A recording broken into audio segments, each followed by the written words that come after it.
Hoy nos adentramos en la historia, una bastante compleja, por cierto, de una de las sustancias más potentes y controvertidas de la medicina moderna, el fentanilo. La pregunta es, ¿cómo es posible que un fármaco creado para salvar vidas haya acabado con tantas? Para entender esta paradoja tenemos que viajar en el tiempo, a una época en la que el fentanilo ni siquiera existía y el mundo buscaba desesperadamente una forma mejor de controlar el dolor. Pensemos en los años 50. En aquella época, el arsenal para combatir el dolor era bastante limitado. Había principalmente dos fármacos, pero claro, ambos tenían sus peros, y eran peros importantes. Por un lado teníamos la morfina y la meperidina. Eran lo mejor que había, no nos engañemos. Pero tenían un gran problema. Eran lentas. Y por su química les costaba un mundo llegar al sistema nervioso central, que es, al final, donde se libra la batalla contra el dolor. Y aquí es donde la historia da un giro. Aparece un médico investigador belga, el doctor Paul Janssen. Él tenía una idea muy clara. Estaba convencido de que se podía hacer algo mucho mejor. Su plan era modificar químicamente la meperidina para crear una molécula, una más lista, más eficaz, que fuera lo que se llama liposoluble, o sea, que se disolviera en grasas para poder atravesar la barrera del cerebro como Pedro por su casa. Así que, dicho y hecho, el equipo del Dr. Janssen se puso manos a la obra. Y no fue cosa de un día, ¿eh? Empezaron una búsqueda súper sistemática, creando docenas y docenas de nuevos compuestos. El objetivo, encontrar el analgésico perfecto. Y en 1957, bingo. Dieron un paso de gigante con la fenoperidina, y para que nos hagamos una idea de lo que significó esto, era 25 veces más potente que la morfina. 25 veces. Por un tiempo fue el opioide más fuerte del planeta. Pero el equipo de Janssen intuía que todavía podían ir más allá. Y no se equivocaban. Solo 3 años más tarde, en diciembre de 1960, ese mismo equipo sintetizó una molécula que, sin que ellos lo supieran del todo, iba a cambiar la medicina para siempre. Era el fentanilo. Y no fue un avance más, fue un salto de gigante, un cambio de paradigma total.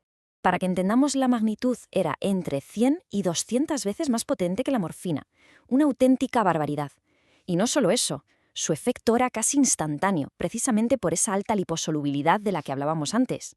Y ojo a este dato porque explica muy bien por qué en su momento parecía el fármaco maravilla. El fentanilo tenía lo que se conoce como índice terapéutico de 277. A ver, para que nos entendamos, esto es como el margen de seguridad de un fármaco. Cuanto más alto, mejor. Pues bien, el de la morfina era de solo 71. La diferencia era sencillamente abismal. Con estas credenciales, no es de extrañar que el fentanilo se convirtiera en la estrella de los quirófanos, sobre todo en cirugías de corazón muy complejas. Pero su historia no había hecho más que empezar.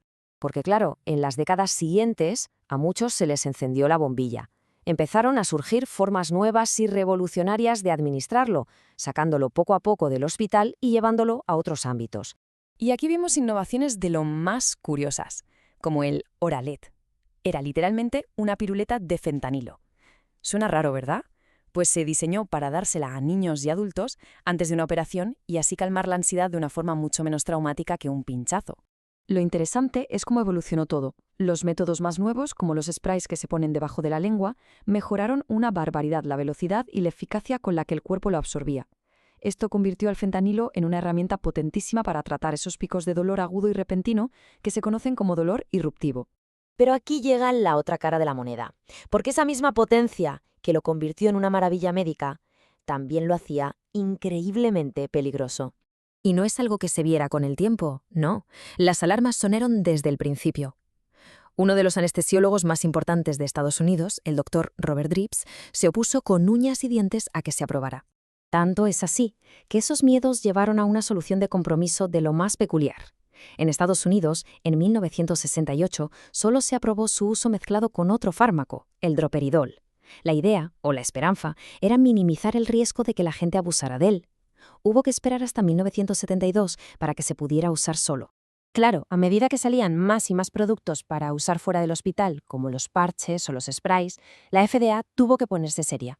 Implementó una estrategia muy estricta para intentar controlar los riesgos, para asegurarse de que se usaba bien y evitar el mal uso y la sobredosis.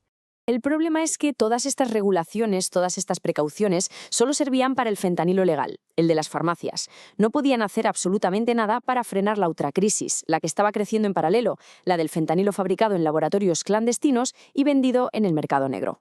Y aquí llegamos al punto clave de toda esta historia. El fentanilo es un relato de una dualidad, casi perfecta. Un milagro y una amenaza. Todo en uno. Pensemos, ¿por qué triunfó tanto? Pues porque lo tenía todo. Era potente, fiable, barato de producir, tenía pocos efectos secundarios en el corazón y los médicos ya lo conocían y confiaban en él. Era, como se suele decir, la gallina de los huevos de oro para la innovación farmacéutica. Y al final, este es el legado con el que nos quedamos. Por un lado, es un testamento al ingenio humano, un fármaco que ha salvado incontables vidas y ha aliviado un sufrimiento inmenso. Y por otro, es la cruda advertencia de cómo una herramienta tan poderosa puede desatar una ola devastadora de adicción y muerte. Lo que nos lleva a una pregunta final, una bastante complicada. En esa búsqueda constante del progreso, ¿cómo se encuentra el equilibrio? ¿Cómo equilibramos la creación de innovaciones potentísimas, con el riesgo, siempre presente, de que se usen de forma catastrófica?